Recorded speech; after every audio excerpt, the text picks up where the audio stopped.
So here I am the day before Thanksgiving, heading out into up the Santa Cruz Trail, heading for Bluff.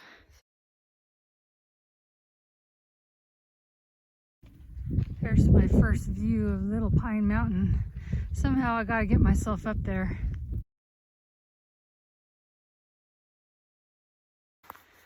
Tony walked a mile to the turnoff to 19 Oaks with me, and now it's all by myself. I weighed everything in my pack before I put it all together, and the total was just under 10 pounds, and then you add 5 pounds of food, so that's 15, and then you add about 3 pounds of water, that's 18. And I just had to take off my shirt. So, I don't know, 18 and a half. I'm weak and wimpy, that's why I do ultralight hiking. This feels like it's taking forever. You can kind of see the trail. It was kind of going along. And then you can see it right in there. And then it's going to go up to this saddle right here. So this slidey area doesn't really look that bad. This doesn't look very good. Here's another sketchy one. I think up there will be the end of it though. Well, I made it through all of that.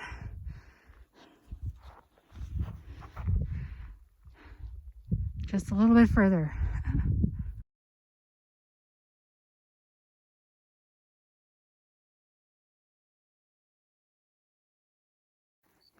Well, the spring is dead. That's too bad. I hope that the Little Pine Spring at the campsite's still good.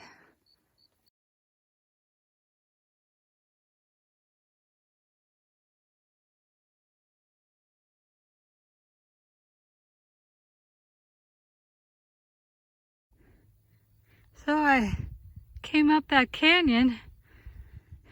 I'm getting pretty close to Alexander Saddle.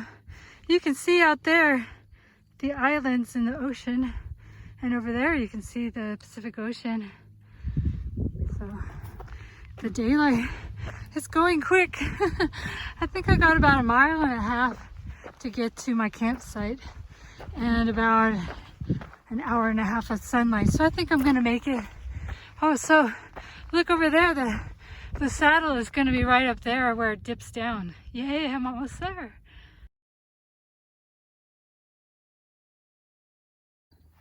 Woohoo! I have attained Alexander Saddle.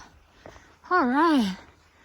So 5 miles to Santa Cruz Station. There's what they call the 40-mile wall. Can you see the trail along that? It's really only 4 miles, but I'm gonna go down to Little Pine Spring, which I'm not really exactly sure, but I think it's gonna be over there somewhere. It's like about 1 mile or so from here, so great. I got enough daylight to get there. No night hiking. A lot of these sketchy sections kind of slowing me down.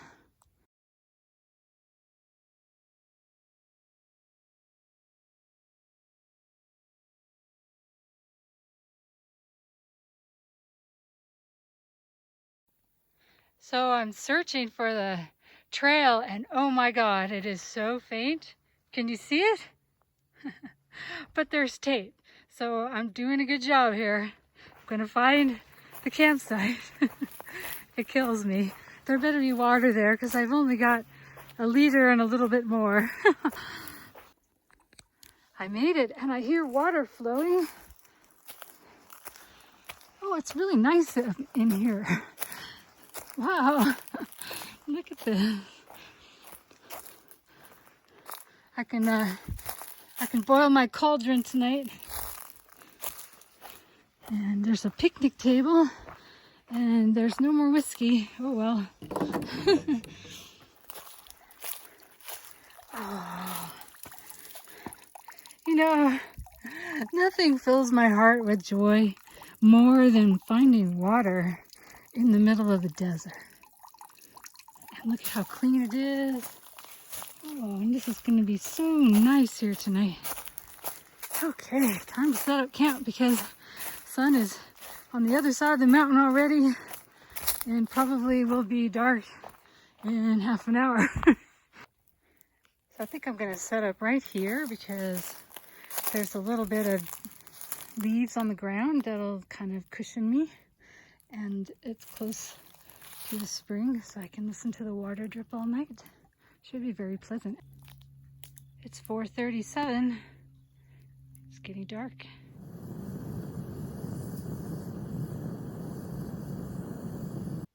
I set my alarm for 5:30. There's still only moonlight. The days are so short. I got 16 miles to go today, and I want to make it. Well, I'm off. Goodbye, little spring. Goodbye, little campsite. I love this campsite.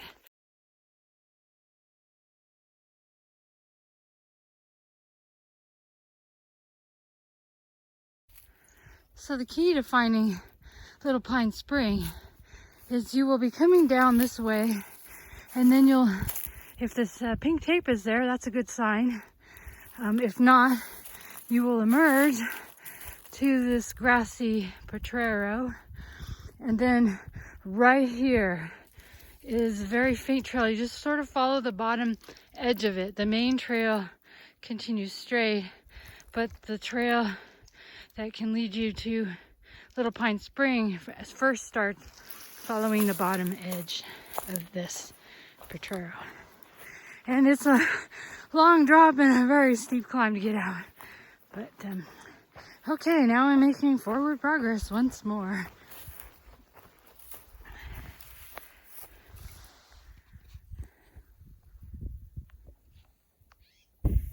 There's also some side trails further up ahead that look like another way to get down there.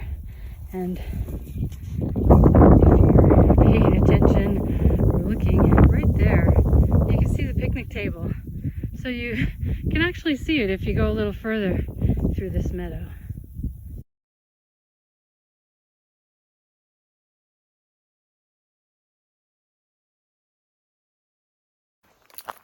This is a green tunnel, Southern California style. This green tunnel is getting worse. So I think this little turn in the trail marks the start of the 40-mile wall.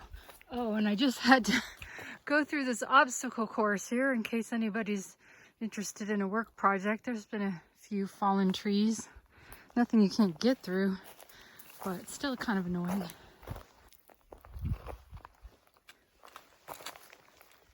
Flicker feathers. Ooh.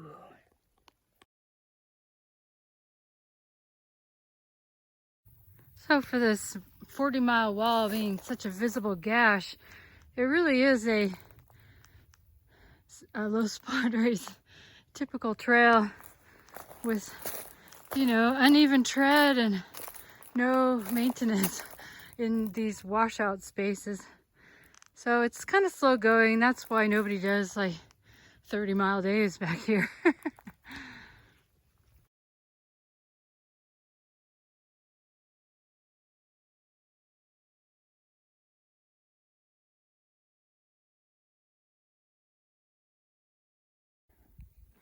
Well, I think I've ended the 40-mile wall.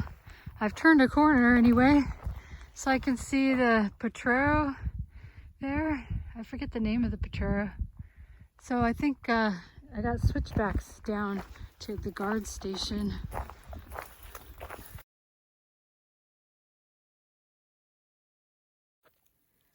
So I'm almost at the bottom, and there is some stagnant water down there.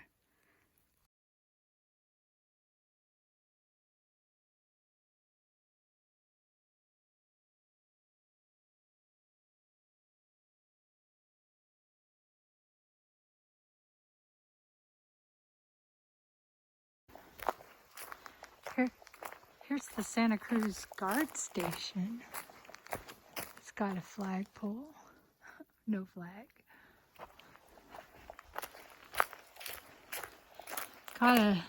There's a horse corral way back there. It's got a lot of amenities. It's got a toilet, and it's got all kinds of picnic tables and campsites and huge meadow where you could put more tents. I think I've been inside before, but I don't remember what it's like.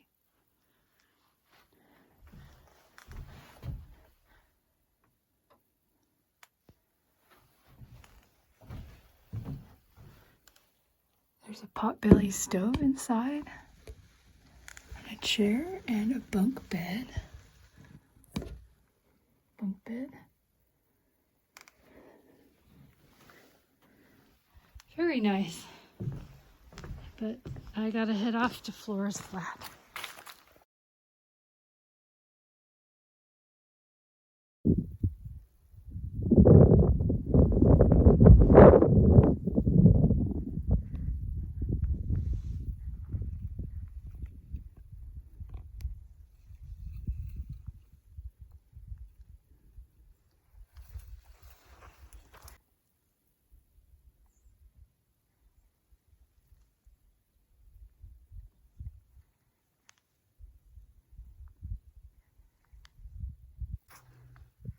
So I got 10 miles to go to get to Bluff. And now I'm entering the San Rafael.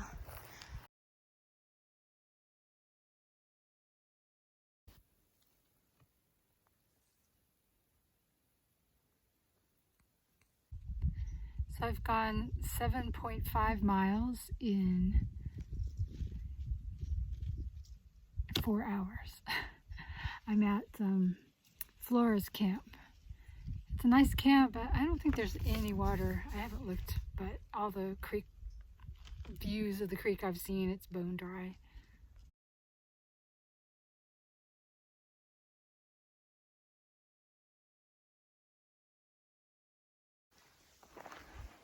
This looks freshly worked.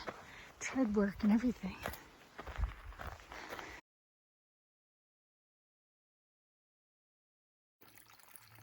My first water since the guard station.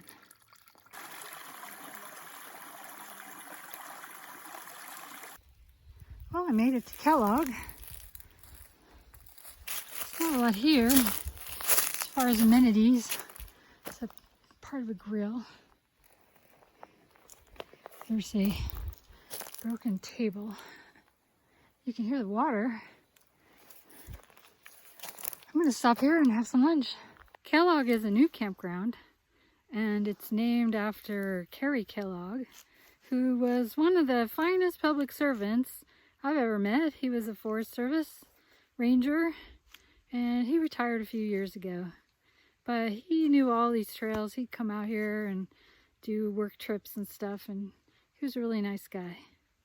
Couscous, the toasted pine nut couscous, with some added sun-dried tomatoes, and I put some salmon and some olive oil.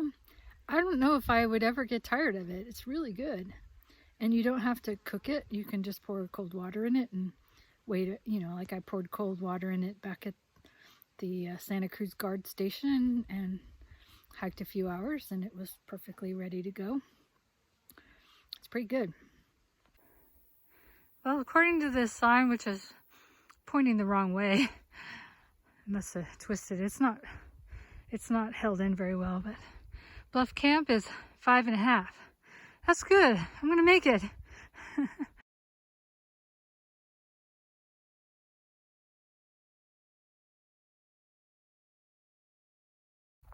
So I lose it right here at this little creek. Like, it looks like you could just go right across there, but there's no trail there.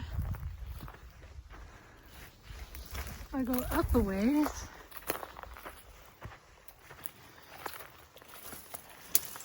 oh, maybe that's it right there. No.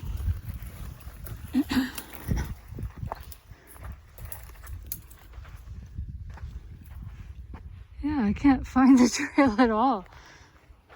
I might have to just push my way through chaparral.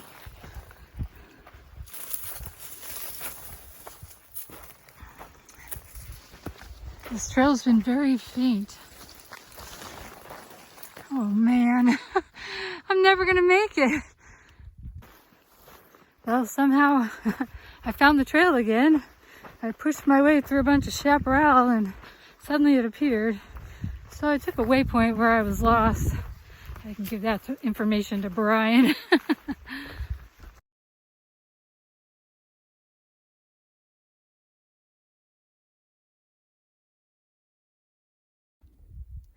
I find it hard to believe that I'm actually on any kind of a trail.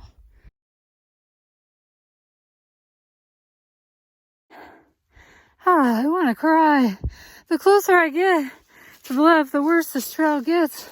I think my average speed is maybe like a mile an hour. It's all so steep and just pushing my way through shit. Oh, fuck. Is this the trail now? Vines?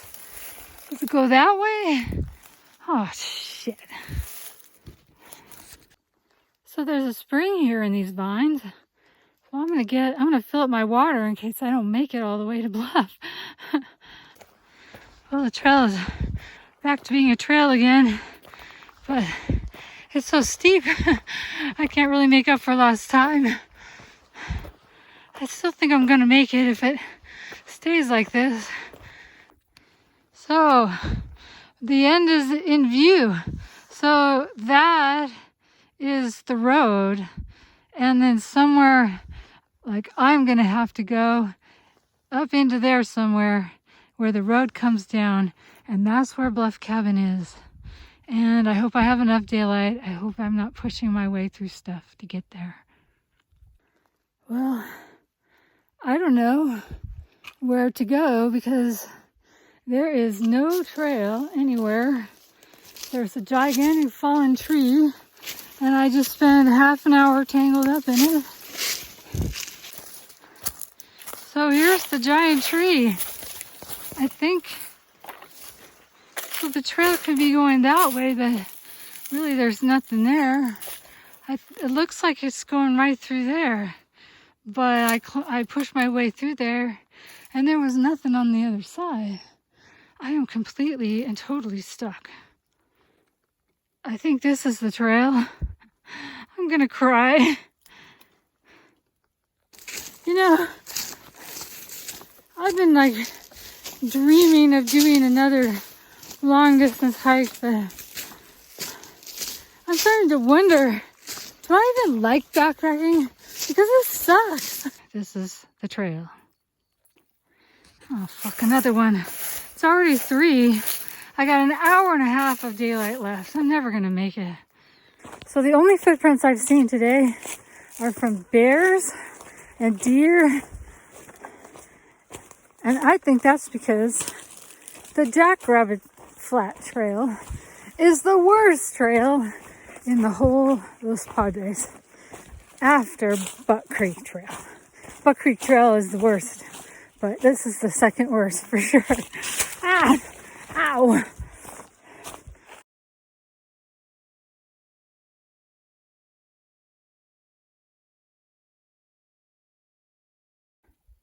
I think I see a sign up there in that little saddle. I think that's it.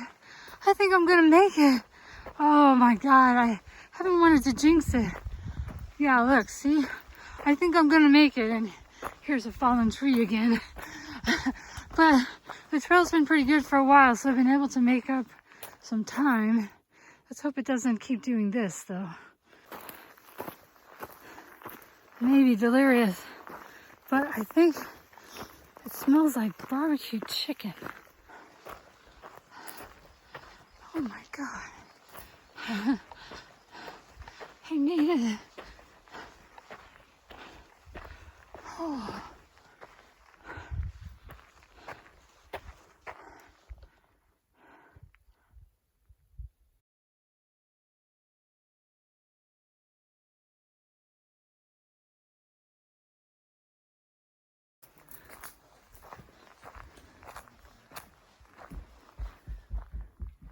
Ooh, look at the cliffs.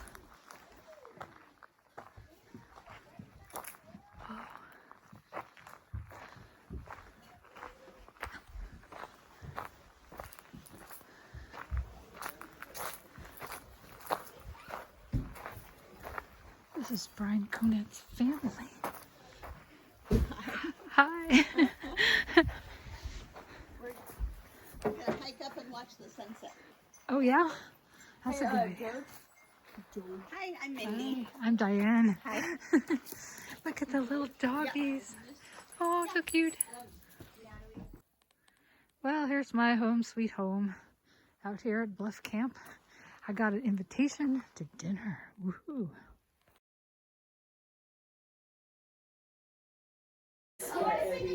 What Yeah. I mean, it's to a come similar, upon it's a tile on the the top. feast. Exactly what made me think of it. Look at all these pies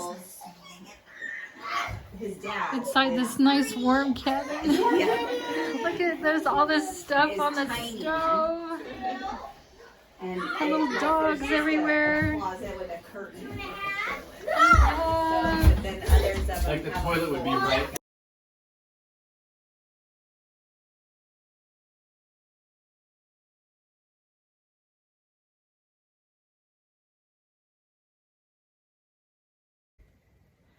Oh, that was a really, really good Thanksgiving. The food was delicious. It was good to walk 16 miles and suffer before eating it.